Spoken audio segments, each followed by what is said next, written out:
Bienvenidos todos a la 8ª sesión del ciclo de conferencias organizado por la Universidad Nacional de Piura y la UNED México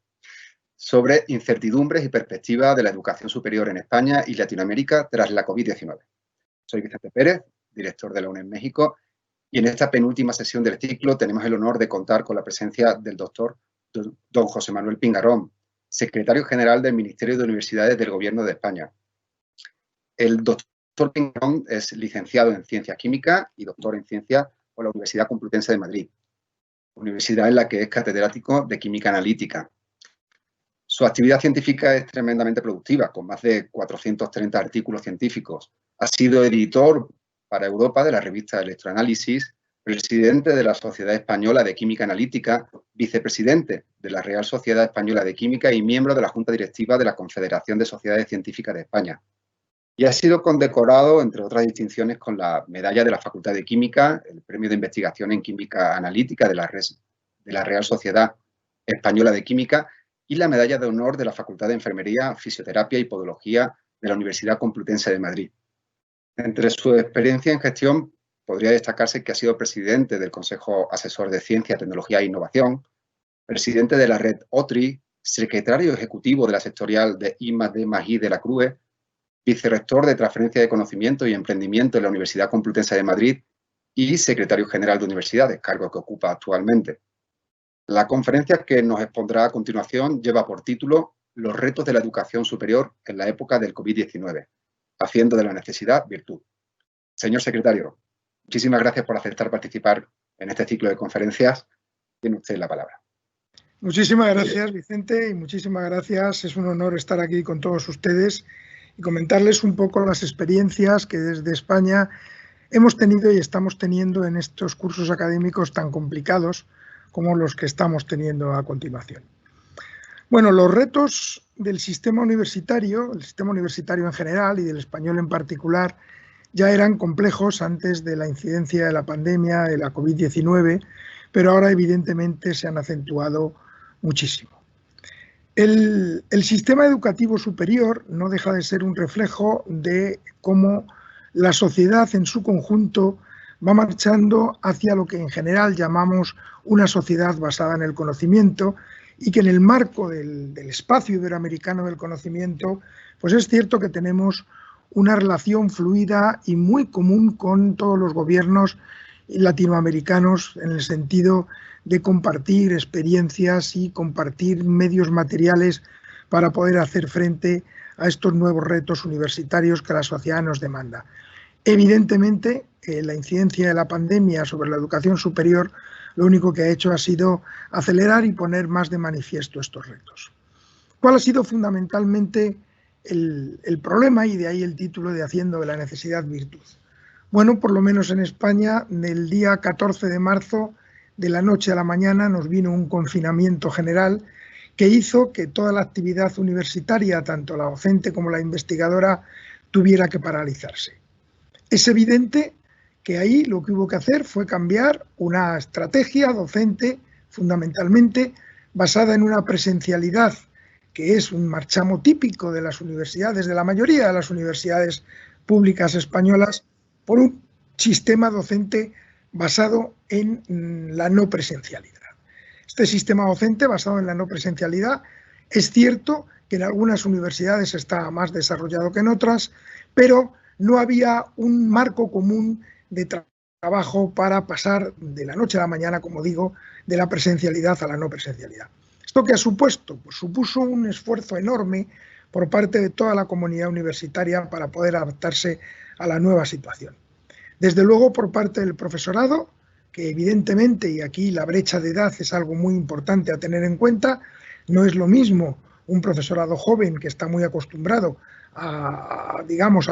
tratar con lo que son los medios digitales, los medios de telecomunicación y las nuevas tecnologías, a un profesorado como ocurre en algunas universidades españolas, que tiene una plantilla, tiene una media de edad bastante alta y que por tanto no estaba acostumbrado, más allá de lo que es la rutina diaria, a tener una docencia basada fundamentalmente en metodologías no presenciales. Esto supuso un marco de adaptación muy rápida y con mucho esfuerzo que la verdad es que desde aquí lo primero que tengo que hacer es agradecer ese esfuerzo a todo el personal docente e investigador del sistema universitario español por la paciencia y también por el esfuerzo, algunas veces sobrehumano, que han tenido que hacer para poder terminar el curso de una manera, digamos, aceptable. En segundo lugar, claro, hay universidades donde los medios tecnológicos, pues la verdad es que estaban bastante adaptados para poder llevar a cabo esta transición rápida hacia una docencia no presencial, y había otras universidades que, bien por su tamaño, bien por su historia, bien por sus prioridades, no estaban tan adaptados a esta transición a los medios no convencionales. Y luego también estaba el estudiantado, aunque es verdad que en el estudiantado, a nivel universitario, la brecha digital es bastante menor que la que puede haber en el estudiantado no universitario. Sí es cierto que existe una pequeña brecha digital, es decir, hay un pequeño, pero bueno, no insignificante colectivo de estudiantes universitarios que tenían problemas tanto por no disponer de instrumentos para recibir esas docencias de una manera no presencial, como por estar viviendo en zonas donde, digamos, las coberturas no eran las adecuadas como para recibir este tipo de enseñanzas de una manera totalmente no presencial. Por lo tanto, ahí hubo que hacer una adaptación rápida, muy rápida, a una metodología docente que no estaba pensado para ello, en un tiempo récord, para que el curso, como digo, pudiera terminarse de una manera aceptable. También hubo que ponerse de acuerdo con las agencias de calidad para que todas las modificaciones en las memorias correspondientes a los planes de estudio que estaban acreditadas por parte de las agencias de calidad, al cambiar el tipo de metodología docente y al cambiar el tipo de evaluación, no encontraran problemas para luego poder renovar la acreditación de esas titulaciones, de tal manera que no hubiera ahí una brecha en forma de que esas titulaciones sufrieran luego un problema a la hora, insisto, de renovar sus acreditaciones. Con lo cual, todo esto constituyó una serie de problemas que, en fin, nos supuso un trabajo a todo el estamento universitario en todos los niveles, que afortunadamente, pues bueno, se hizo de la mejor manera posible y se pudo terminar el curso 2021, el curso 19-20 de una forma, como digo, aceptable. Seguro que hubo fallos, pero también es verdad que, bueno, pues yo creo que hubo más aciertos que fallos. Pero claro, esto lo que hizo fue darnos cuenta de que el curso 2021, el que acaba de comenzar en la inmensa mayoría de las universidades españolas, de hecho hoy hemos tenido la apertura oficial de curso por parte de Su Majestad el Rey y el ministro de Universidades, y íbamos a tener problemas para empezar el curso 2021. Esto era obvio, que tal y como estaba transcurriendo la pandemia, esto no iba a ser un curso normal. Bueno, ¿qué se hizo? Pues desde el Ministerio de Universidades se hizo una serie de recomendaciones al sistema universitario en su conjunto. Digo bien recomendaciones porque, en fin, aunque creo que todos ustedes lo saben, el sistema competencial español en el marco de la educación superior es un marco competencial complejo, de tal manera que el Estado tiene lo que llamamos la legislación básica, pero luego su desarrollo está en manos de las comunidades autónomas y luego está la autonomía universitaria, de tal manera que cada universidad implementa las recomendaciones pues de la forma en que su equipo de gobierno decide. Claro, este sistema competencial complejo lo que obliga es una coordinación muy eficiente entre todos los estamentos del sistema universitario. Por lo tanto, con fecha 10 de junio de 2020, el Ministerio de Universidades, junto con las comunidades autónomas y las universidades, establecimos unas recomendaciones que tenían mucho que ver con una parte académica y luego ha tenido que ver con una parte sanitaria. Voy primero con la parte académica, que quizá es la más relevante. La parte académica fundamentalmente se traslada en que cada una de las universidades tiene la obligación de establecer, y esto se hizo, insisto, el día 10 de junio del 2020, de establecer unos protocolos de actuación para el comienzo del curso 2021. Protocolos de actuación que prácticamente todas las universidades contemplaban tres escenarios. Un escenario que desafortunadamente ya sabemos que no, que es una presencialidad al 100%. Sabemos que la situación de la pandemia en España y fundamentalmente en algunas zonas como Madrid, pues realmente no permite una presencialidad del 100%, esto está claro. Luego había una presencialidad adaptada, que es lo que llamamos en este tipo de recomendaciones, es decir, bueno, sabemos que no va a haber una presencialidad al 100%, pero apostamos por un modelo en el cual la presencialidad sea, digamos, el modelo educativo predominante, pero hay que adaptarla a las circunstancias. Estas circunstancias no son iguales en unas comunidades autónomas que en otras, la incidencia de la pandemia no es igual en unas que en otras, y aún dentro de una misma comunidad autónoma, las instalaciones, los planes de estudio, las plantillas, el tamaño de una universidad no tiene por qué ser exactamente igual a otra universidad, aunque estén en la misma comunidad autónoma. Por lo tanto, estos protocolos de actuación, cada universidad los ha adaptado a su situación particular, insisto, de instalaciones, planes de estudio, plantillas, capacidades de tecnologías de información y comunicación, infraestructuras, etc.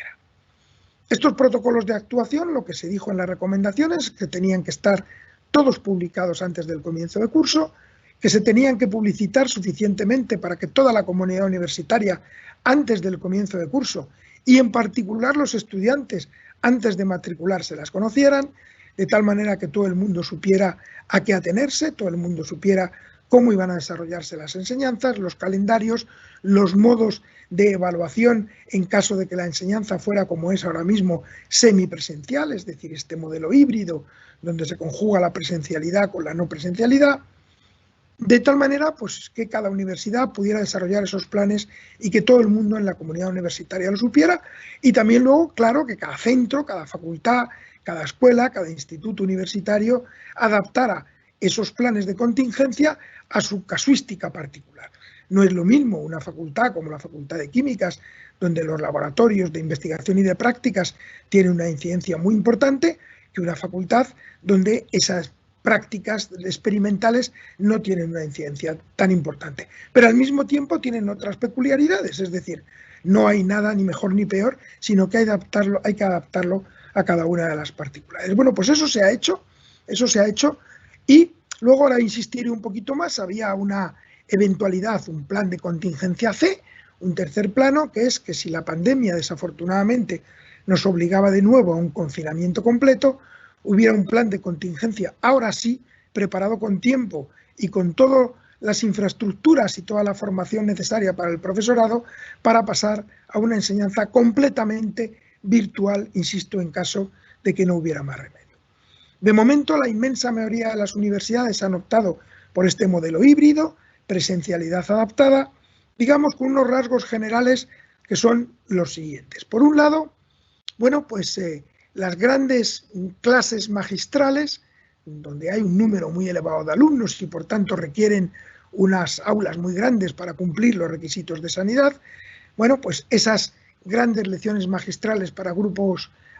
muy numerosos, en la gran mayoría de las universidades han pasado a un formato online o un formato que se llama de aulas espejo. Es decir, una parte de los estudiantes están presencialmente en el aula donde está el profesor, guardando todas las normas de seguridad, que luego me referiré a ellas, y otra parte de los estudiantes están o bien en una misma instalación de la propia universidad, pero siguiendo la clase de manera síncrona, es decir, al mismo tiempo con el profesor, en un aula de la propia universidad, cumpliendo evidentemente todas las normas sanitarias, o bien está en su domicilio. Y esos grupos, digamos que se han dividido en 2 o en 3, van rotando en la presencialidad, de tal modo que todos al fin y al cabo puedan tener una presencia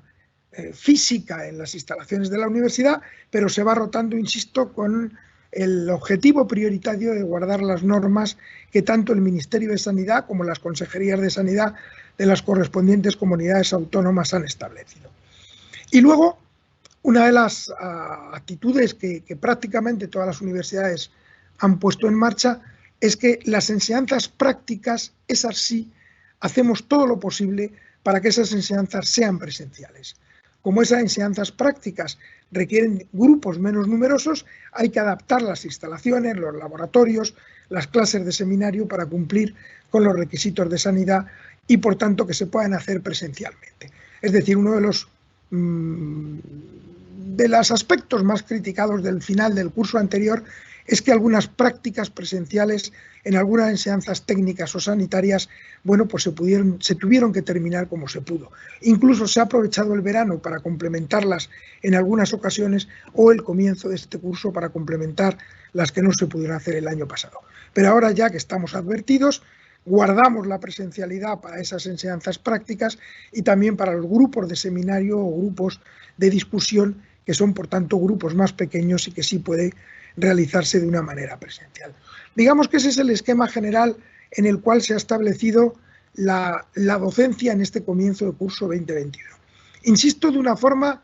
muy adaptada a esa colaboración y esa cooperación que tiene que existir entre las administraciones. Nosotros damos estas recomendaciones desde el Ministerio, las comunidades autónomas justo con sus universidades ven los protocolos en los que hay que desarrollarlos y las universidades los desarrollan al final. Porque no tenemos que olvidar, y ahora voy hacia ello, que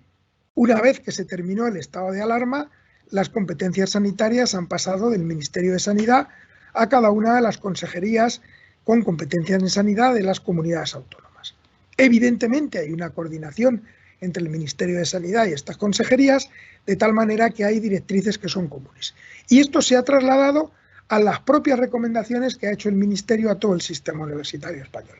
La última adaptación de las recomendaciones sanitarias fue del día 28 de agosto. Y ahí fundamentalmente había 3 o 4 novedades con respecto a lo que ocurrió al final del curso pasado. La primera de las novedades era el uso obligatorio de la mascarilla en todas las instalaciones de la universidad. Siempre que se estuviera en las instalaciones de la universidad, no importa haciendo qué actividad, el uso de la mascarilla era obligatorio.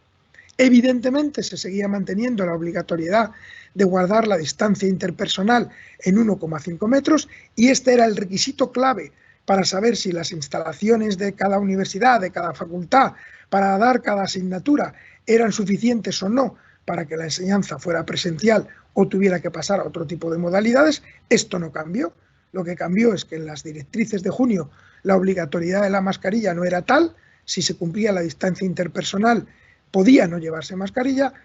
Al final del mes de agosto las instrucciones de sanidad era que aunque se tuviera la distancia interpersonal de 1,5 metros había que llevar mascarilla y así se puso.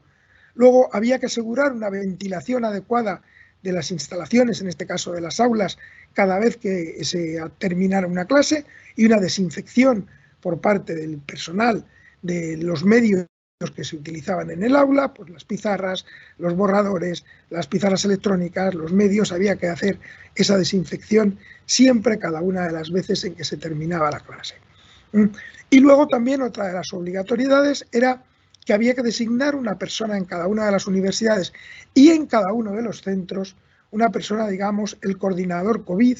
que era quien tenía la obligatoriedad de periódicamente a la comunidad autónoma y también al Ministerio de enviarle si habían ocurrido algunas incidencias durante el desarrollo de las clases. Esto también ocurría en cada centro tiene que tener una sala COVID especialmente adaptada para, en el caso de que haya un positivo, aislar a la persona que tenga este positivo o sospechas de positivo, con todas las medidas de comunicación a la comunidad autónoma y a las autoridades sanitarias, con todas las medidas de aislamiento de los contactos estrechos que esta persona haya podido tener durante el desarrollo de su actividad académica, y todo esto era lo que forma parte del informe que cada una de esas personas COVID tiene que trasladar a la autoridad académica correspondiente. Es decir, con esto lo que se ha constituido es una especie de protocolo que es verdad. El curso acaba de iniciarse en la mayoría de las universidades, iremos viendo cómo evoluciona. Lo que sí es cierto es que tenemos reuniones semanales, tanto con los rectores de las universidades españolas como con los consejeros o directores generales con competencias en educación universitaria de las comunidades autónomas, como también con los representantes de estudiantes, como también con los sindicatos, para ir viendo de una manera conjunta cómo evoluciona la situación. Es decir, en la última reunión que tuvimos con las comunidades autónomas, que fue el día 13, ese día habían comenzado algunas comunidades autónomas, no todas, y bueno, pues afortunadamente no había en aquel momento incidencias reseñables. Eso no quiere decir que mañana o pasado puede haber alguna incidencia reseñable, porque evidentemente, así como en la educación no universitaria, pues era fácil hablar de grupos burbuja, de tal manera que se tuviera bien confinados a los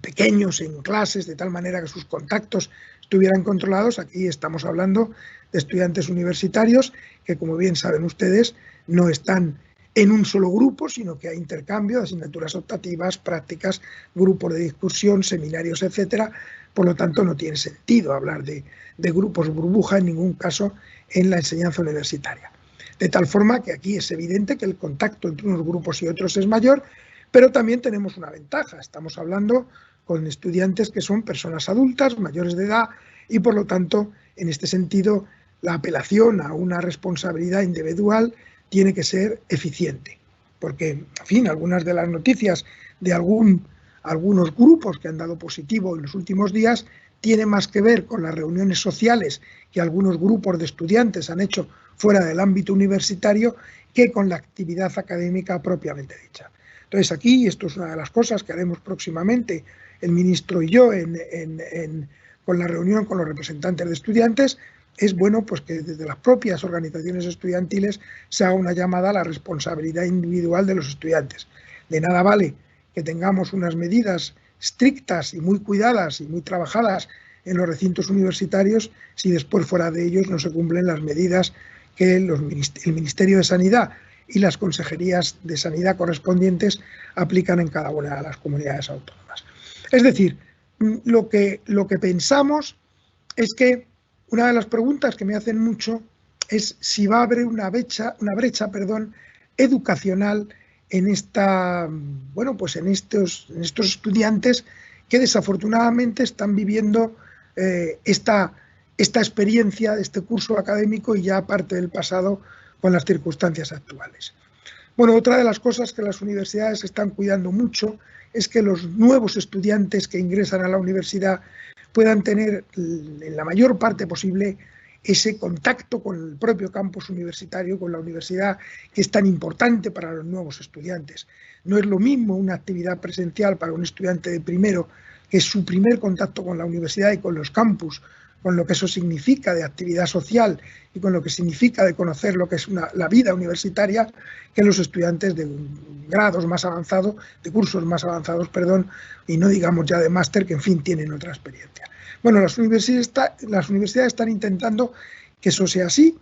y en su conjunto lo que estamos intentando es que no haya en absoluto pérdida de calidad académica en las enseñanzas en este nuevo curso académico. Esto también tiene mucho que ver con el contacto estrecho que las universidades tienen y también el Ministerio con las agencias de evaluación de la calidad de todos los títulos. Ustedes saben que en España esta evaluación de la calidad, por una parte está la Agencia Nacional de Evaluación de la Calidad, que tiene competencias en aquellas comunidades autónomas que no disponen de una agencia de evaluación de calidad autonómica propia, pero por otra parte hay muchas comunidades autónomas, la mayoría que sí disponen de agencias de evaluación de la calidad de las titulaciones de las universidades con implantación en su territorio.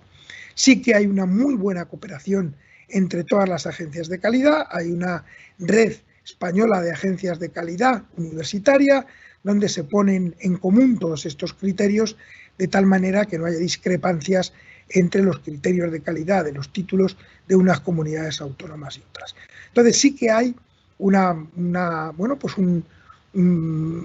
idea de que estas agencias de calidad tienen que acompañar a las universidades en estos procesos que también en el comienzo de este curso significan un cambio y por lo tanto una modificación de los planes de estudio que en su momento fueron verificados por las agencias de calidad y renovada su acreditación en algunos casos en los últimos cursos o incluso hay algunos títulos que están pendientes de renovación de la acreditación. Evidentemente, aspectos tales como la evaluación no pudieron ser como estaban puestas en esas memorias de verificación y de acreditación, pero hay unas adendas a esas memorias, a esos planes de estudio que va a permitir que estos títulos tengan la misma calidad que en su momento tenían y que por lo tanto son los que ofertamos como tal dentro del sistema universitario español. Es decir, digamos, para resumir, este comienzo de curso es atípico, llamamos al comienzo de curso una presencialidad adaptada. Queremos, desde luego, que el modelo universitario español se base en una presencialidad, en la máxima presencialidad posible, pero es cierto que las circunstancias sanitarias hacen que esa presencialidad no pueda ser como nos hubiera gustado. Y por lo tanto, hay, por supuesto, que adaptarse a ello. ¿Cómo? Pues con este modelo híbrido. El Gobierno de España, dentro del fondo dedicado a reducir los efectos de la pandemia en la sociedad española, ha destinado 400 millones de euros específicamente para educación superior, destinados a las comunidades autónomas para que a su vez lo traspasen a las universidades para atender necesidades que tienen que ver con este comienzo de curso fundamentalmente en 3 aspectos. En primer lugar, la mejora de las infraestructuras digitales de las universidades, de tal manera que puedan acudir a gastos para poder hacer, por ejemplo, estas enseñanzas de las que he hablado antes, con aulas espejo, de tal forma que los estudiantes puedan hacer de manera síncrona el seguimiento de las enseñanzas universitarias.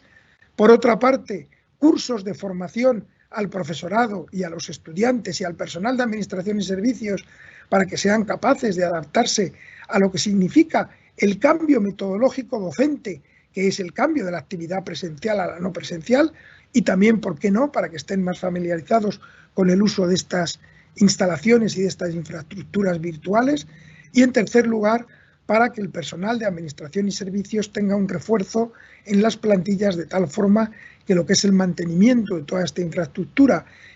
y el mantenimiento de lo que significa esta red virtual pueda llevarse a cabo de una manera eficiente. Estas 400 millones se han transferido a las comunidades autónomas dependiendo de la población, digamos, joven que hay en cada una de ellas comunidades autónomas, de cada una de las comunidades autónomas, y ahora el reparto de ese dinero y en cómo se hará está en manos de las comunidades autónomas junto con las universidades que tienen implantación en su territorio para que los gastos derivados del comienzo de este curso, que evidentemente no estaban contemplados en los presupuestos iniciales de la universidad, puedan llevarse a cabo de la manera más eficiente. Y termino con esto. El Fondo de Reconstrucción Europea, uno de los aspectos más importantes que tiene en lo que es el esquema común, es pues una apuesta decidida por una digitalización de la sociedad europea. Evidentemente, dentro de esta digitalización de la economía y de la sociedad europea, un aspecto muy importante es la digitalización de todo el sistema universitario español. Bueno, pues vamos a aprovechar de una forma clara estos fondos europeos para acometer una estrategia integral de digitalización del sistema universitario español. Y termino diciendo que hemos mantenido, a través de la Secretaría General Iberoamericana, un contacto muy estrecho con todos nuestros países hermanos, con los gobiernos de todos nuestros países iberoamericanos, para poner en común todas nuestras experiencias en lo que es los planes de digitalización de educación superior, y no solo las experiencias, sino también las herramientas que cada país ha puesto en marcha para acudir a estas estrategias de digitalización, de tal forma que las herramientas puedan ser un acervo común para toda la comunidad iberoamericana del conocimiento. Esto seguimos en marcha con grupos de trabajo que están establecidos. Nosotros, junto con Perú, estamos liderando el grupo de trabajo que tiene que ver con el aseguramiento de la calidad de las enseñanzas online y también con el inestimable ayuda del gobierno mexicano en este caso, y la verdad es que estamos muy satisfechos y creemos que al final tendremos no solamente un documento, sino un acervo de herramientas muy útiles para que este tipo de estrategias de digitalización pues se pongan en común dentro, insisto, de lo que es el espacio iberoamericano del conocimiento, que es lo que queremos fundamentalmente. Bueno, pues querido Vicente, esto es un poco, creo que me ha tenido al tiempo que me decíais en un principio, y obviamente dispuesto a lo que queráis, para lo que quieran todos ustedes, para cualquier tipo de pregunta, consulta o comentario a su disposición siempre. Muchas gracias. Muchísimas gracias, señor secretario. Se ha ajustado perfectamente al tiempo. A continuación intervendrá la doctora Delma Flores Farfán, licenciada en Educación Primaria y doctora en Ciencias de la Educación. La doctora Flores es docente principal de la Facultad de Ciencias Sociales y Educación de la Universidad Nacional de Piura, tanto en pregrado como en posgrado, y directora de la Escuela Profesional de Educación Primaria. Doctora Flores, muchas gracias por estar aquí. Le cedo a continuación la palabra. Buenos días para Perú y buenas tardes para España. Agradecemos al doctor José Manuel Pingarrón, secretario general del Ministerio de Universidades del Gobierno de España, por compartir sus experiencias y reflexiones en torno a los retos de la educación superior en la época de COVID-19, haciendo de la necesidad una virtud. Asimismo, en la UNED México, a la Facultad de Ciencias Sociales y Educación de la Universidad Nacional de Piura, Perú, por generar estos espacios de intercambios con autoridades de organismos gubernamentales y de otro tipo y también de universidades, que nos permiten hacer análisis de nuestras fortalezas y debilidades que se constituyen en estos momentos, oportunidades de mejora para la toma de decisiones desde nuestro rol, porque es importante poner frente a frente, por ejemplo, a un secretario general y a una docente, para poder compartir nuestras miradas y nuestras perspectivas. Pero cada uno de nosotros tenemos un rol que nos permite mejorar día a día por el bien común de la humanidad, ¿no? Usted le ha puesto, a mí me encantó parte del título que pone, porque dice, haciendo de la necesidad una virtud. Me trajo a la memoria lo que leí en algún momento,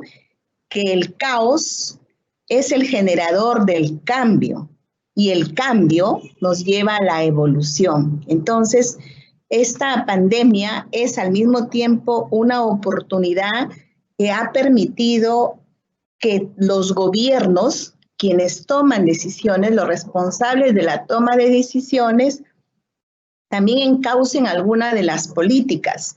Ya nos había comentado el doctor Joseph Daguerre, secretario general de la SUNEDU en Perú,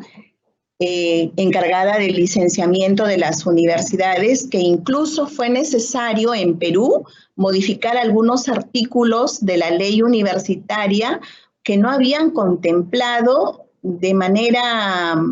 preponderante el tema de la educación en estos medios remotos, ¿no? Y que al mismo tiempo esta actividad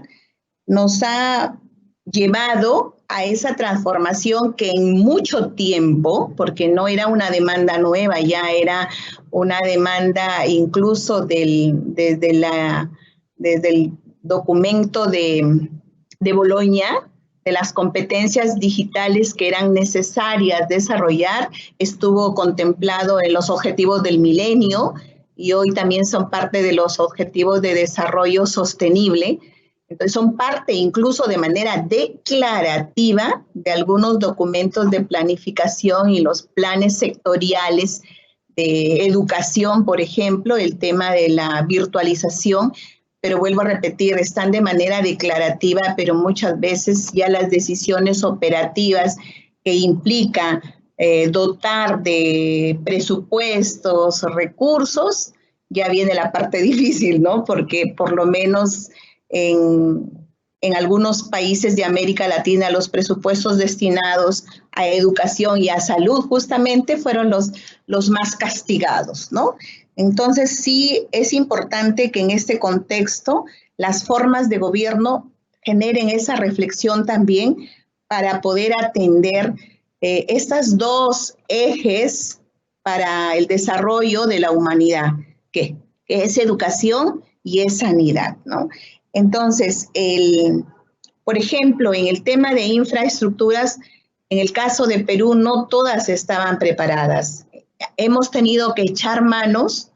a aquellos recursos y plataformas que se han dispuesto de manera gratuita. En la Universidad Nacional estamos utilizando Meet y estamos utilizando Classroom. Otras universidades usan Zoom, porque sí, también nosotros tenemos la autonomía universitaria, existen las políticas de gobierno y se operativizan en cada universidad, pero depende mucho de las decisiones de los órganos de gobierno de cada universidad, su mirada, su perspectiva, su prioridad, dónde focalizan, a dónde van a invertir esos dineros, ¿no? Tenemos nosotros dos órganos reguladores, uno es UNEDU y el otro es CINEACE, porque está normada el tema de la acreditación y también en nuestro país son muy jóvenes, tienen muy poco tiempo. Hemos aprendido más bien de las experiencias europeas y de América Latina que han estado más desarrolladas. Los estudiantes, nosotros sí tenemos también algunas realidades dolorosas porque tenemos estudiantes que viven en zonas rurales y que incluso unos, a pesar de tener la disponibilidad de comprar un equipo y de comprar el servicio, pues el servicio no llega.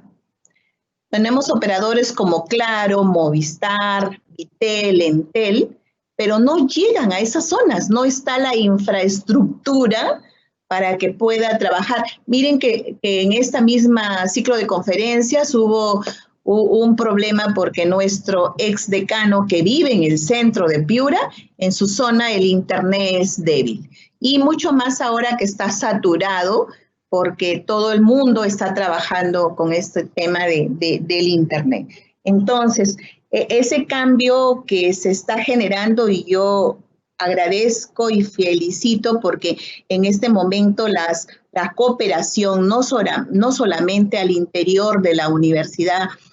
entre nacionales, entre pares nacionales, sino también a nivel internacional, nos va a llevar a poder lograr superar estas dificultades porque hay chicos que se están quedando sin poder estudiar por diferentes razones. Una de ellas ya dijimos que era el ancho de banda y otra razón era por la situación económica que atraviesan. Los padres, quienes sostenían el hogar, han perdido el trabajo o han muerto, porque hay algunos casos de que ha muerto el padre y la madre y han quedado los hijos solos, ¿no? Entonces, desde esas reflexiones que ha implicado incluso cambios en las estructuras mentales de los docentes que muchas veces eran renuentes a usar la tecnología y la satanizaban. Hasta ahora aún se escuchan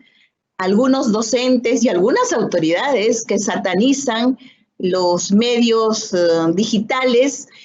señalando incluso adjetivos muy duros, por ejemplo, que embrutecen. Desde luego, yo no estoy de acuerdo, pero es una realidad. Entonces, desde esa línea, me gustaría que nos diga cómo es que usted, con la experiencia que tiene, sugiere se haga el monitoreo y la evaluación, ese sistema de cumplimiento de metas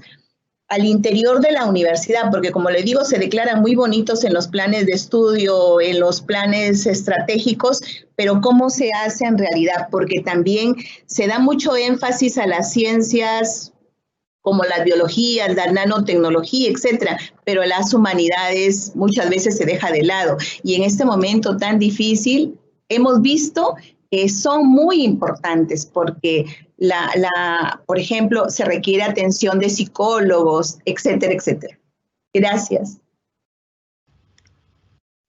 Bueno, pues muchísimas gracias. Muy interesantes sus reflexiones y estoy básicamente de acuerdo en prácticamente todo lo que ha expuesto. Y efectivamente, las humanidades y las ciencias sociales son muy importantes en este complejo mundo que nos va a tocar vivir post-pandemia. ¿Cómo lo hacemos aquí? Bueno, aquí cada centro tiene lo que se llama un sistema de aseguramiento de la calidad, o prácticamente, si no todos, muchos de ellos. Un sistema de aseguramiento de la calidad interno, que lo que hace es un seguimiento interno dentro de las propias facultades o escuelas de todos sus planes de estudio.